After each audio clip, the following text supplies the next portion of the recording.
comics for the apocalypse. We're meeting in an abandoned cafe at the edge of a future catastrophe.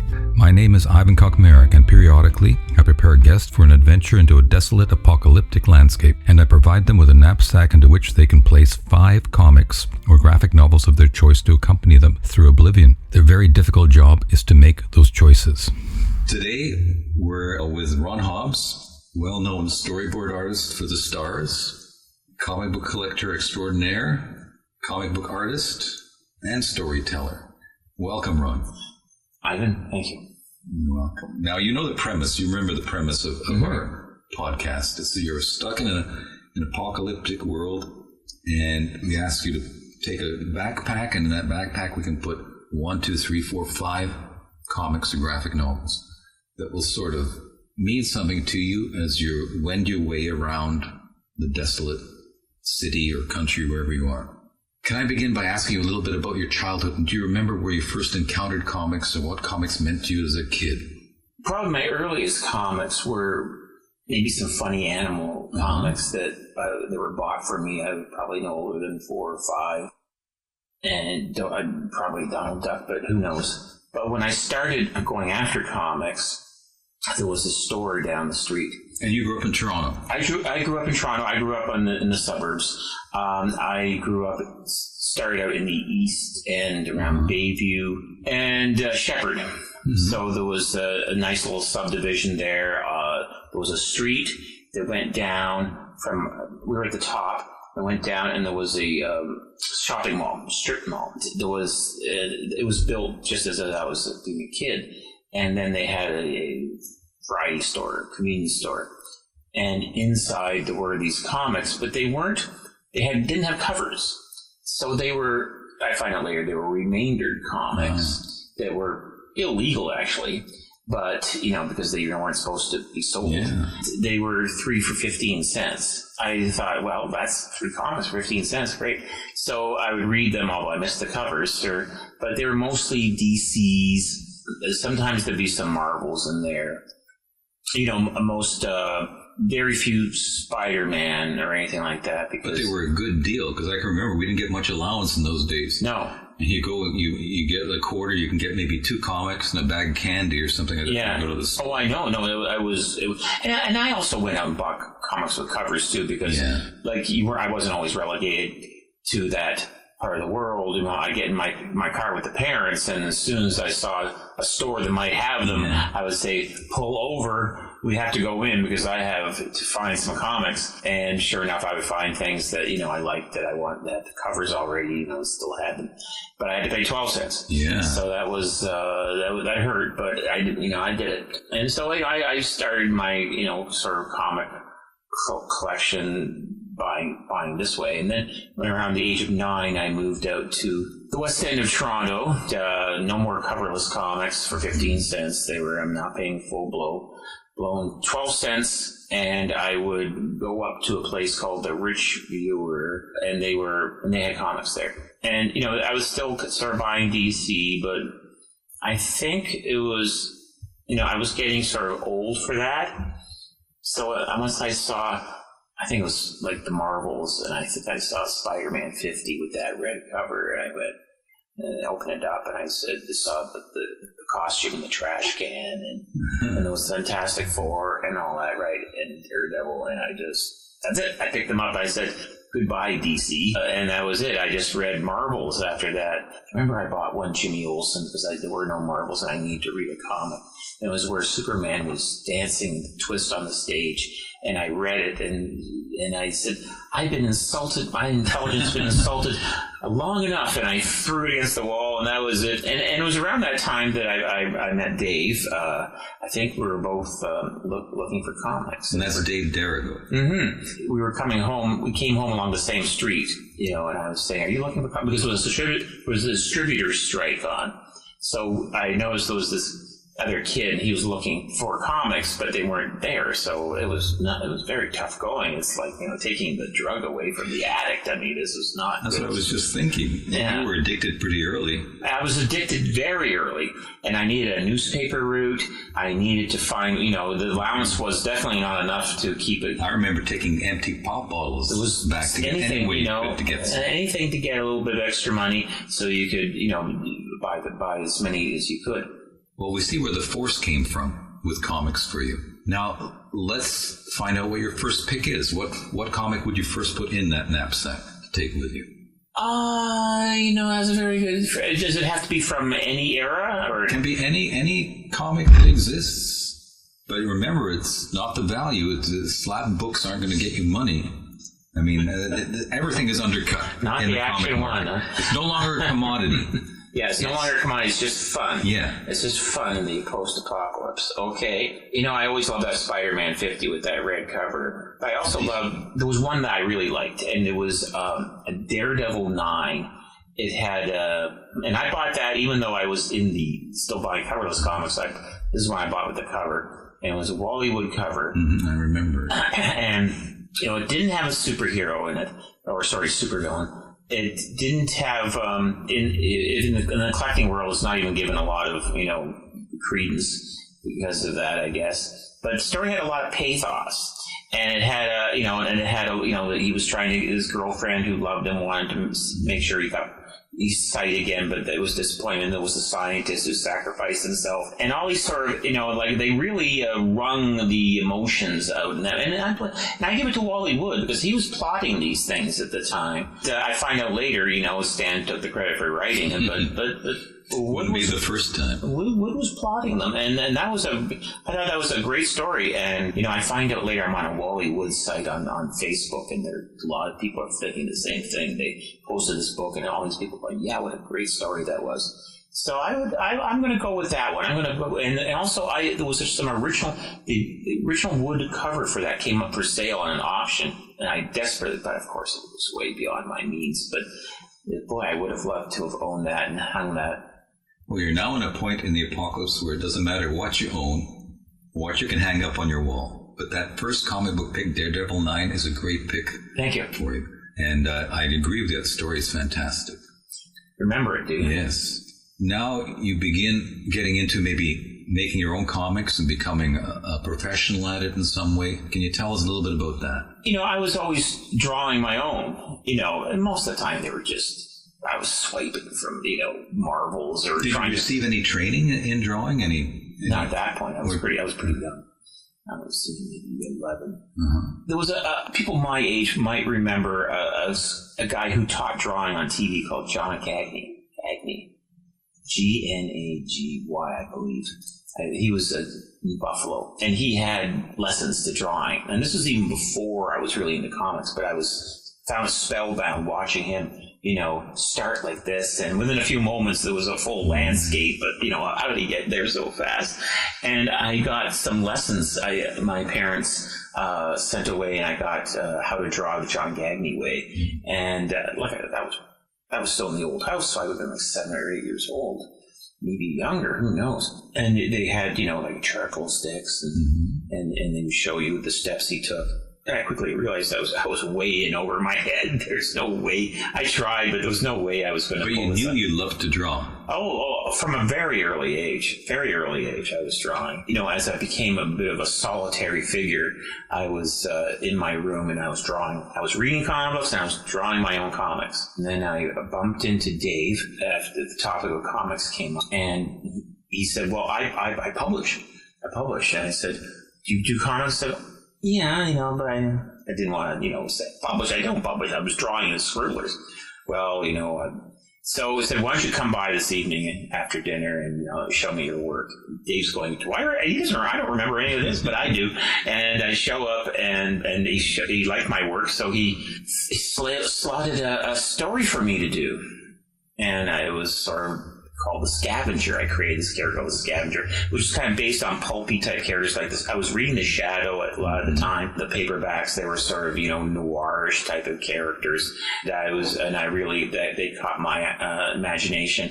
So I created this character called the Scavenger that was sort of like, it was a character we're not sure, was he friend or foe? Was he, he was sort of ambiguous, where, he was fighting bad guys, but like the Shadow, we're not quite sure which side the law is on. And I was working on this story, and Dave was going to publish it. I take a long time to draw, and all this, right? I was doing a lot and taking a long time with this. And then I got sick.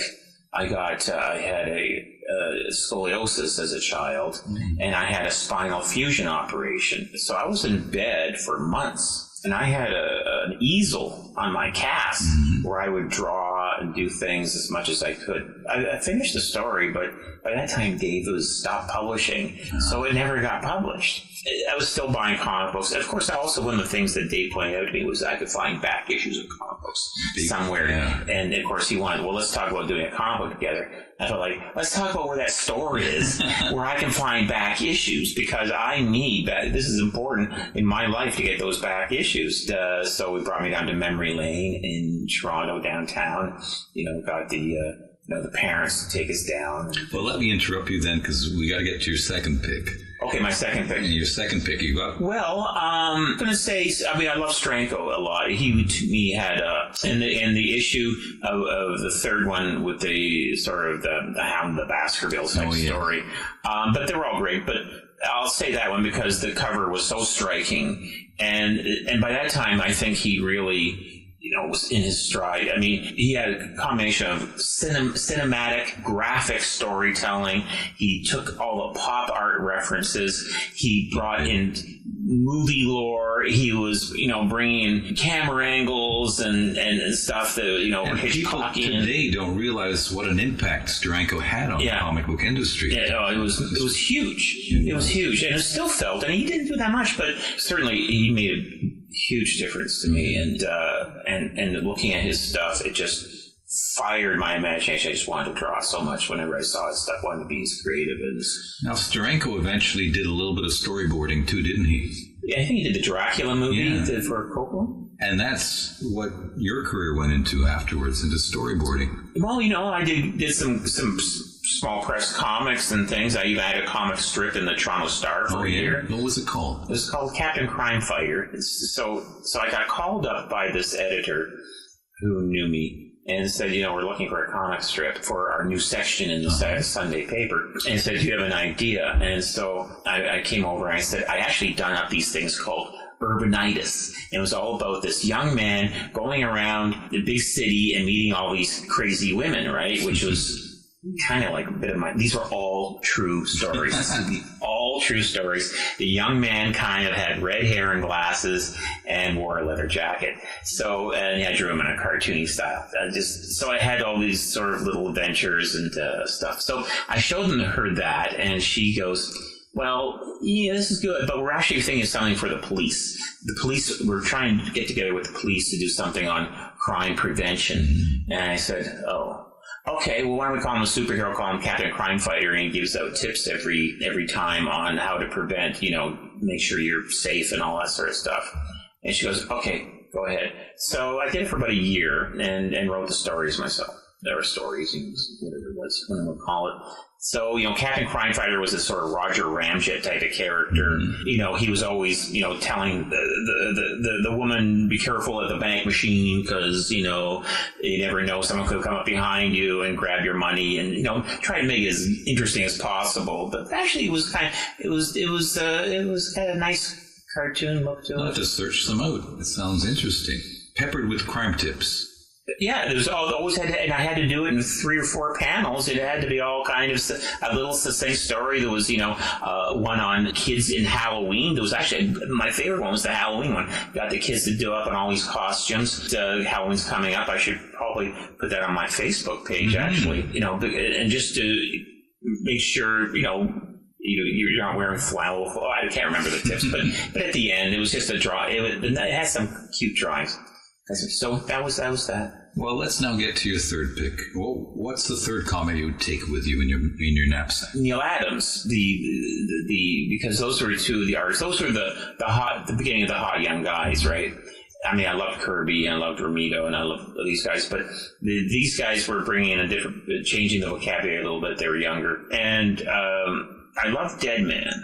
The first thing I ever saw Adams do was Dead Man, and once again, it had that noirish thing that I really loved. It was realistic, even though it was about a ghost, but all the characters he interacted with were real, right? They were human. They were crying, and all these great locations. And maybe I'm using a cinema word here. The first one I picked up because I knew who Adams was. I didn't know who he was. I was seeing this artist do these Superman covers and all this, right?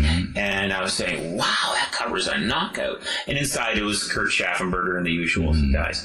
So, and I said, I don't know if I really want to buy a comic because all I want is the cover. And once in a while, I did buy the cover.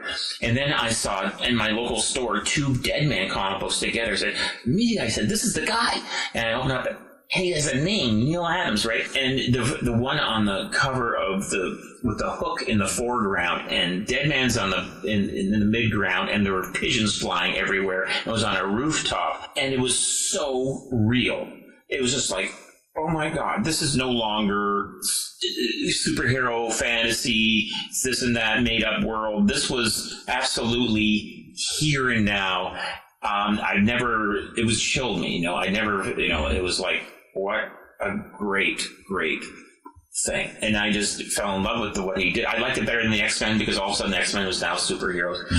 The one that I would take of all of them is Brave and the Bold 79, which is the first time that Batman and Dead Man team up. And when I met Adams, I said, Denny O'Neil had so much to do with, the writing your stories and all this, right? And he said, Bob Haney. Bob Haney was the guy.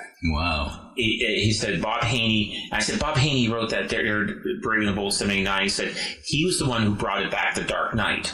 I said it was you and Denny O'Neil. He said, no, it was Bob Haney who brought back The Dark Knight. And it was his, and I said, it's Brave and the Bold 79. He said, yes. That story, I have the highest graded copy of that, by the way. Single highest graded. It's the apocalypse. We don't care. I know, but I'd have to mention that. In it, it's very noirish. It alludes to Citizen Kane with Xanadu, and all that, and the crime boss, and all these other things that I was starting to find out for myself by becoming more of a interested in film and all this and film history. And I heard that all the comic guys back in the day, they all went to see Citizen Kane because it had all those great camera angles. Yeah. And I read that story I've read it a million times, and it's just it's just a great story. It had Adams caught the environment, the mood. And mood. I'm big on mood, and so there's that. And the intensity, and once again, the sort of loss. Dead Man was always about loss. Dead Man was always about loss. And Batman was about loss, too. And that's why the characters work so well together. And that story, when they came together, I think it's one of the greatest team-ups in comic history. And that is taking with me to Apocalypse. That's the one you take out. So when you pulled it out, you get all those feelings you just talked about, and all those images and references. I can't remember. We picked 1 or 2 or 3. You picked the Daredevil. The Daredevil 9, the Shield, and now Brave and Bold. Right. Okay, so we got that. So I want to talk a little bit more about you again for a bit. Okay. Now we're moving. You told us how much cinema and everything was important to you. Yeah. In your art. How do you get to that storyboarding stuff that you did from there? Well, I needed to make a living. No. Well, first of all, I was a big film nut, and I was a big old film nut too. I loved Hitchcock, and I became, once I saw Vertigo in the cinema in the theater, and they revived it in the '80s. I just went, oh, what a knockout! What a tour de force! This is what Stranko was looking at. This is what these guys were looking at. The intensity, the emotion, the style. The high style. So I was just picking up books on that and reading about that. I was drawing, but I was making a living doing graphics, basically, which is, not drawing. It's more like copy and type and all commercial arts. Commercial arts, yeah. Now I do illustration too. I did the comic strip, but also I did some magazine illustration.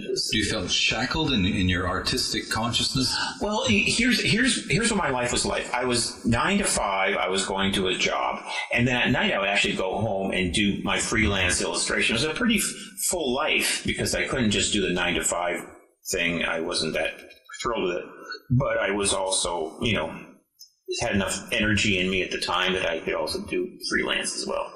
So I was doing that. And also I was working on The Snake too at the same time, which was the comic book that I done with Dave for Dave's company. He wrote it and I did the artwork.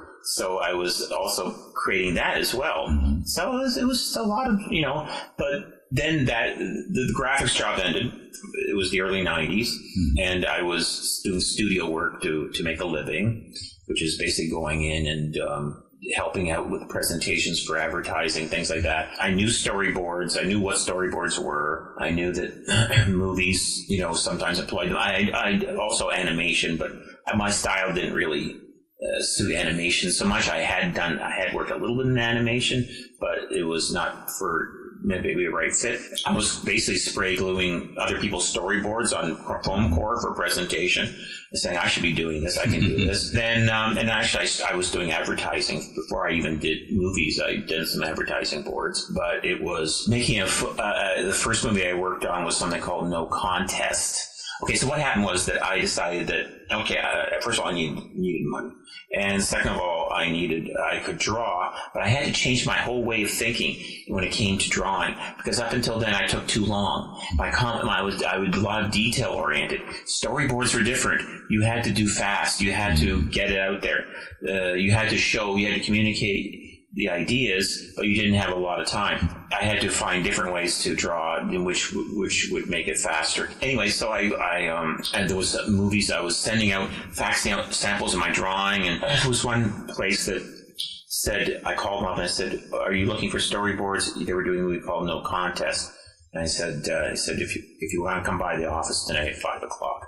So I came by and I said, okay, get ready, you're going up to see the director on location. And I went to this big hotel, and the movie was like Die Hard in a beauty contest, the way they described it. Shannon Tweed, you remember Shannon? Yes. She's, an actress, and she's playing a Bruce Willis type character, trying to rescue the girls who were kidnapped by the terrorists in the beauty contest. She was the mother hen in the beauty contest. The girls were held hostage. So she's crawling through air ducts and doing all these sort of stunts, just basically taken from Die Hard. And I was called in and met with the director, and we storyboarded, we shot listed some scenes, and shot listing is taking the script and breaking it down into shots, and storyboards are illustrated shot list. So I went back, and it wasn't really doing the 3-panel on a page. I kind of did it up as a comics almost, I was drawing, full bleed panels, and, some panels were smaller, bigger than others. But they liked it, and I started getting more work. And what are some of the big movies you worked on? I worked on Chicago, which won the Academy Award. I worked on the first X-Men movie. I storyboarded this end scene with Sabretooth and Wolverine fighting it out in the Statue of Liberty. Wow. And that was sort of interesting. I was with these models of the Statue of Liberty and working with the second unit director. He shot all the action. Bryan Singer didn't shoot any of the action. What else? A movie called Mama. Oh, Saw. I worked on the second Saw movie. Wow. Yeah, something else. Frequency is a big movie. That was one of the first movies to use on the DVD. Would use storyboards. So my storyboards appeared on the DVD. Mm-hmm. Well, as extras. It's extras, exactly. That is so cool. You've had some great opportunities. What about your fourth pick now? Fourth comic. You picked out a couple of Marvels. Right. DC. Right. Now your fourth pick. Fourth pick. I'm gonna say a Robert Crumb comic book. Motor City Comics, maybe. I liked Lenore Goldberg and her Girl Commandos. I thought Robert Crumb was, for his kind of like touched on the zeitgeist in many ways when it came to youth culture in the 60s and 70s. His drawing was unbelievably imaginative and, clever and funny. The thing is that stuff I've been mentioning was very dramatic stuff, like Dead Man, Batman stuff. But this stuff was different. And his was black and white too. He was a social commentator. He was someone who could he was a satirist. Talked about, the topics that were young people were raw topics too. Very raw. Sex and drugs and music and all these things. But it's funny, Ron, how certain artists can resonate with you. There's a resonance between them and you. Yeah. And every time you look at them, you can just sense it and feel it. They just sort of click with you. Yeah. And I can see how you can pick Crumb as one of those guys. Yeah. No, I mean, there's nothing.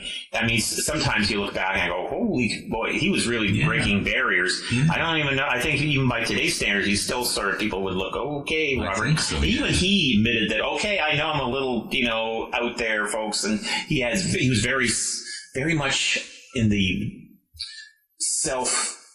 how would you say, confessional types. He would talk about himself as, okay, so I'm a loser, but here I am, and and I have things to say. And he was way ahead of his time, because that's what a lot of graphic novels have become. I know.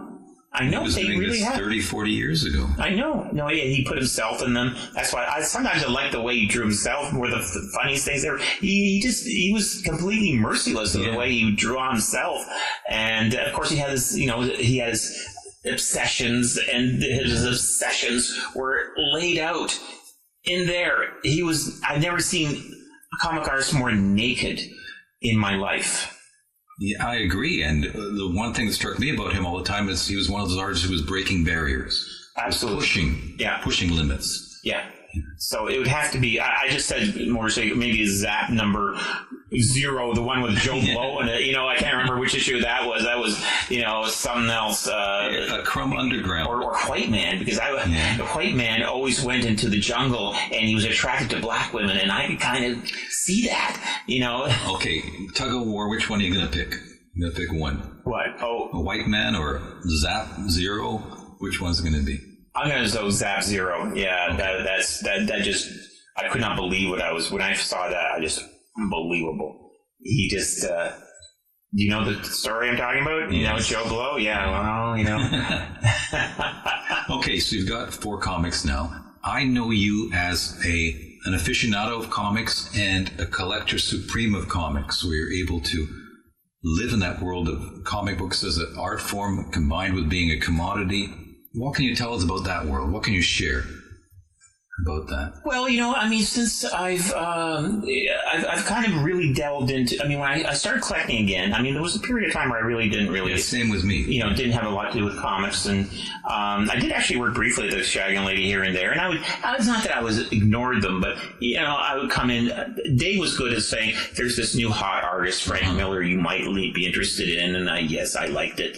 I still say Dave and with the Snake, that was more comics noir, which is actually my name on the comic site. It's more, we were before Frank Miller. We're just not rich. As back when I started making money in the film industry, I started going into back issues of comics, originally going for the ones from my childhood. I loved the Fantastic Four, the Spider-Man, the Marvels, etc. We picked up all the Adams. No problem. Strango too. But then I started to kind of have an interest in the comics before me, in the 40s and 50s, which even as a kid I had too, because they came out in reprints. Yeah. Marvel brought out their, the reprints, obviously cruder than what I'm used to, but I found them fascinating. They were George reprinted some of these things. So anyway, I started looking into more of that, and I became I don't want to say obsessed, but there was this artist. The Good Girl art was very big. It's very big now. When I started going after it, wasn't so big actually. Nobody really thought about it. But there was an artist named Matt Baker who died young, and he was the first, one of the first African American artists. And his talent, he was just a great draftsman artist, but he also his women were more than just beautiful, but they evoked intelligence and personality and character. They never were cookie cutter by any means. They were absolutely real, more real than anything. His stories, he did hero stories, like Phantom Lady. He did genre. He did, and he's known for his romance. And first, when I was looking for his stuff, they said, "Well, we don't want any Phantom Lady, but are you interested in some of his romance?" I went, "Romance," and I picked this up, and I find just incredible wealth. I mean, there was just, but he also did other genres. So I just wanted this stuff, and I started going after his artwork. So, which can get pretty expensive. Well, at the beginning it wasn't. I mean, the Phantom Ladies are always expensive. The Seven Seas 4 was one that I had to look. It took me 5 years to find. I saw it in a book on good girl art, and I went, "What's this? Is this Baker? How I must have this. This is not going to be easy. I can tell because I've never even seen it before." So yeah, it took me 5 years. There's a whole story on how I got that book and the art that came with it. There was one guy, basically, I will always thank men's wives for telling them to sell that stuff because we need to, buy a bigger house, which is exactly what happened. And I end up the recipient of this large yeast, and now, I was picking it up at the time. It wasn't that, it wasn't cheap, but it wasn't. That's so interesting now, but what surprised me is in your first 4 picks, you didn't pick a Baker. Now the question is, in that last pick that you're going to get right now, is it going to be a Baker or not? It will be a Baker, Ivan. It will be Seven Seas number 4. Wow. And perfect comic. Yeah, and because not only does it have the classic cover, but it has the interiors as well. Well, you've picked your 5 comics. You're ready to go out now, and great selection. We're going to give you one luxury to pick as well. Now, people often find this is a hard pick, and I can't figure out why. Any sort of luxury that doesn't get you off the situation that you're in, but something that give you some sort of luxurious pleasure every now and then. Something I don't have. A swimming pool. Wonderful, but that will keep you based in one location. Do you want something that keeps me out? No. You can always come back to it because you won't have very far. There's no cars and everything. You can't go far away from it. We have a swimming pool. It's not contaminated. It's got clean water in it. Yeah. A slide? Yeah, I guess. Yeah, that'd be fine. That'd be a diving board. Yeah. Something, because I like swimming, and also it makes me buoyant, so I don't feel gravity as much. I'm always trying to feel like I'm always fighting. We're all fighting gravity, and it's a way to keep in some shape, and it's good exercise. I always like water. I always wanted a swimming pool when I was a kid, and we didn't have a swimming pool. Good pick. Now, the very last thing that we give you is a choice of superpowers to help you along in your daily life in the apocalypse. Right. What would you pick? Oh, I'd be flying. Flying. And why would you pick that? I always wanted to fly. Even as a kid, I always wanted to get up and look down. I just hover over everybody, get away. Just all of a sudden, I'm in a crowd, and that would be good. Then you could almost get your swimming pool from anywhere you were. Yeah. That would be difficult. Yeah, or even start flying and going into the pool. Not too much, though. I might hit my head. Yeah, I always wanted to fly. I always wanted to see things from the aerial view. Why would the apocalypse look pretty grim from the aerial view? Too? Well, maybe, yeah. But the swimming pool would look nice. Swimming pool might look nice. My luxury do I have a luxury house to go with the swimming pool, or is it going to be some desolate shack and a swimming pool? Probably more like the latter. But you'll have a swimming pool. I will have a swimming pool. I'll get out and go into my shack. Well, Ron, I'd like to thank you for participating in this podcast and for your thoughtful picks and sharing something about yourself. Again, thanks for doing this. Oh, you're welcome, Ivan.